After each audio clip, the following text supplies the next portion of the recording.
नमस्कार दोस्तों, हमारे YouTube चैनल संस्कार बुक्स क्लब में आपका बहुत बहुत स्वागत है। हमने श्रीमद् भगवद गीता के महत्वपूर्ण श्लोकों की एक सीरीज शुरू की है जो आम इंसान के जीवन को समृद्ध बना सके। आज हम गीता के 11वें अध्याय को सुनेंगे। इसमें भगवान ने अपने विराट स्वरूप के दर्शन अर्जुन की अनन्य विनय करने के उपरांत उन्हें दिव्य दृष्टि देकर कराए। इस एपिसोड में आप भगवान के विराट स्वरूप में अर्जुन को क्या क्या देखने को मिला उसके बारे में जानेंगे की चर्चा की है।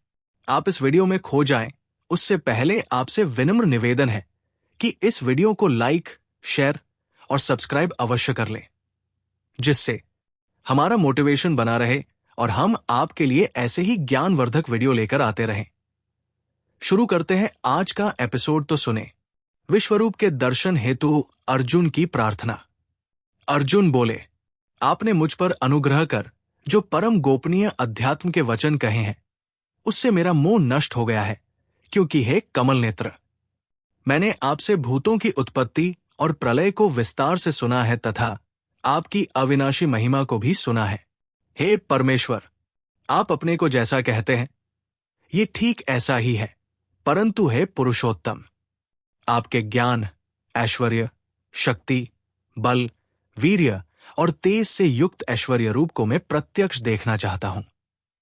हे प्रभु, यदि आप मानते हैं कि मेरे द्वारा आपका ये रूप देखना संभव है, तो हे योगेश्वर, मुझे अपने अविनाशी स्वरूप के दर्शन कराइए। अर्थ: अर्जुन की बात यहां दिखाती है कि भगवान ने जो परम ज्ञान उन्हें दिया था वो उनके अंदर उतर गया था। इसलिए वो कहते हैं कि पहले उन्हें अपनों के लिए जो लगाव और मोह महसूस हो रहा था, जिससे वो कमजोर पड़ गए थे, अब खत्म होने लगा था। मोह अध्यात्म के रास्ते में वो बाधा है जो मनुष्य को संसार के जाल में फंसाए रखती है। इसलिए मोह का नष्ट होना बहुत जरूरी है। मोह अपना पराया करना सिखाती है। सुख दुख, राग द्वेष की जड़ भी मोह ही है, जो मन में हमेशा हलचल बनाए रखती है। और जब मन में हलचल हो तो उसे परम आत्मा के ध्यान में लगाया नहीं जा सकता। अर्जुन कहते हैं कि प्रकृति कैसे बनी, कैसे प्रकृति और पुरुष के संयोग से सृष्टि की रचना हुई, वो सब जान गए हैं। इसके साथ ही वो भगवान की अविनाशी महिमा यानी अलग अलग विभूतियों के बारे में भी समझ गए हैं। हालांकि अर्जुन कहते हैं कि वो समझ गए हैं कि भगवान सभी के अंदर वास करते हैं, फिर भी उनके मन में कुछ शंकाएं बनी हुई थी, जिन्हें केवल भगवान के साक्षात दर्शन के जरिए ही दूर किया जा सकता था। इस अध्याय में भगवान अपनी दयालुता से अर्जुन को अपना अलौकिक रूप सिर्फ इसलिए दिखाते हैं क्योंकि अर्जुन ने खुद को पूरी तरह से उन्हें समर्पित कर दिया था। कमल नेत्र का मतलब है कमल के फूल के समान आंखों वाला। इसका मतलब आत्मा का ज्ञान भी होता है। जिन्हें आत्मा के ज्ञान से पाया जा सकता है उन्हें कमल पत्राक्ष कहते हैं। परम आत्मा का रूप यानी वो जो सर्वशक्तिमान, सर्वव्यापी, सर्वज्ञता, अनंत शक्ति, अनंत गुण और अनंत वैभव से युक्त है। ये 6 गुण हैं जो ईश्वर सिद्धांत की विशेषता रखते हैं। अर्जुन भगवान से कहते हैं कि वो उस ईश्वर या उनके दिव्य और अलौकिक रूप को देखना चाहते हैं। अर्जुन आगे भगवान से कहते हैं कि अगर उन्हें लगता है कि वो उनके अविनाशी स्वरूप को देखने योग्य हो गए हैं, तो कृपा करके उन्हें अपने दर्शन कराएं। ये जानना एक बात है कि परमात्मा सभी चीजों में वास करते हैं और सामने उनके साक्षात दर्शन होना बिल्कुल अलग बात है। अर्जुन अब भगवान के दिव्य स्वरूप को देखना चाहते थे।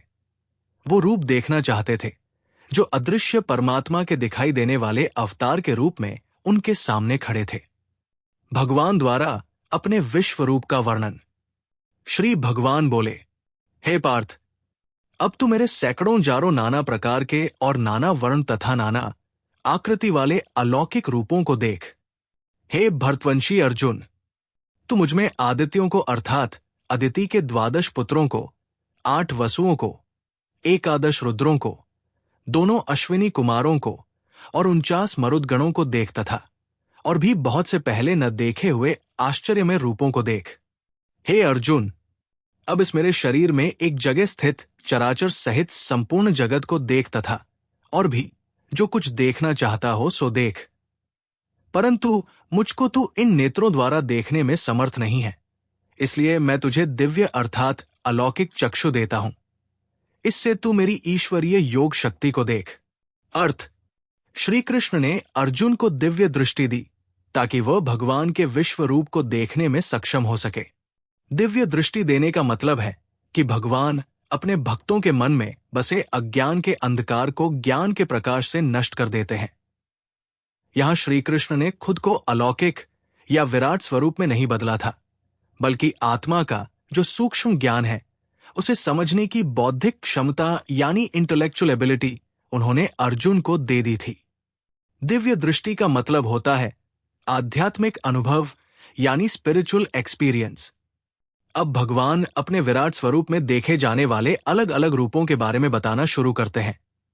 वो अर्जुन से कहते हैं कि उनमें आदित्यों को देख, यानी देवी अदिति के 12 पुत्रों को आदित्य कहते हैं। फिर 8 वसु यानी वो शक्ति जो धरती को संभाले हुए हैं। उसके बाद शिवजी की 11 शक्तियां हैं, उन्हें रुद्र कहते हैं, जिनका काम है दुष्टों का दुख और कष्ट का नाश करना। फिर 2 अश्विनी कुमार हैं, जो अश्विनी देवता के 2 जुड़वा पुत्र हैं। उसके बाद मरुत है, जो रुद्र के पुत्र हैं। इनकी संख्या 49 है।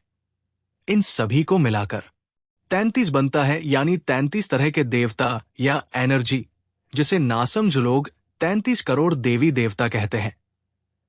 ये केवल 33 तरह की अलग अलग शक्तियां यानी एनर्जी है। देवता और कुछ नहीं बल्कि पॉजिटिव एनर्जी होते हैं।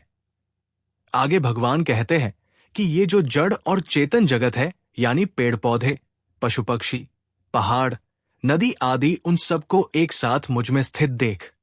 शास्त्रों में कहा जाता है यथा ब्रह्मांडे तथा पिंडे, यानी जो ब्रह्मांड में है वही इस पिंड यानी शरीर में है। जो कुछ ब्रह्मांड में हो रहा है वही इस शरीर में होता है। भगवान इस चीज को एक साथ उनके स्वरूप में दिखा रहे हैं, यानी जो कुछ संसार में दिखाई दे रहा है वो उनके शरीर में एक जगह इकट्ठा हुआ देख।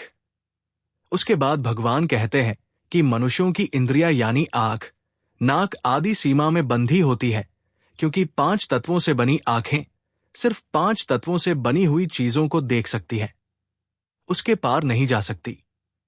भगवान कहते हैं कि अर्जुन अपने शारीरिक आंखों से उनके अलौकिक रूप को नहीं देख सकते, इसलिए वो उन्हें दिव्य आंखें देते हैं। मनुष्य की आंखें केवल बाहरी रूप को देख सकती है, लेकिन परमात्मा को तो केवल दिव्य दृष्टि से देखा जा सकता है, यानी अपने आत्म भाव में टिककर परम आत्मा को अनुभव करना। जिस तरह शिवजी की तीसरी आंख है, उसी तरह ये दिव्य दृष्टि हर मनुष्य में दोनों भवों के बीच स्थित होती है, जिसे आज्ञा चक्र कहते हैं। शरीर की आंखें मनुष्य को जगत से जोड़ती है और आज्ञा चक्र उसे खुद से और सहस्त्रार चक्र से जोड़ती है। सहस्त्रार चक्र परमात्मा से जुड़ी हुई है। इसलिए साधना या ध्यान में आंखें बंद कर ध्यान लगाया जाता है, ताकि शरीर की आंखें जगत को ना देख पाए और सारी एनर्जी आज्ञा चक्र पर फोकस कर दिव्य दृष्टि एक्टिव हो सके। इसलिए लगातार ध्यान लगाने से दिव्य दृष्टि, जिसे तीसरी आंख या थर्ड आई कहते हैं, वो खुलने लगती है और मनुष्य परमात्मा को अनुभव करता है। यहां भगवान अर्जुन की ओर उस एनर्जी को डायरेक्ट करते हैं ताकि अर्जुन उन्हें देख सके, यानी वो आंखें जो जगत से परे देख सके।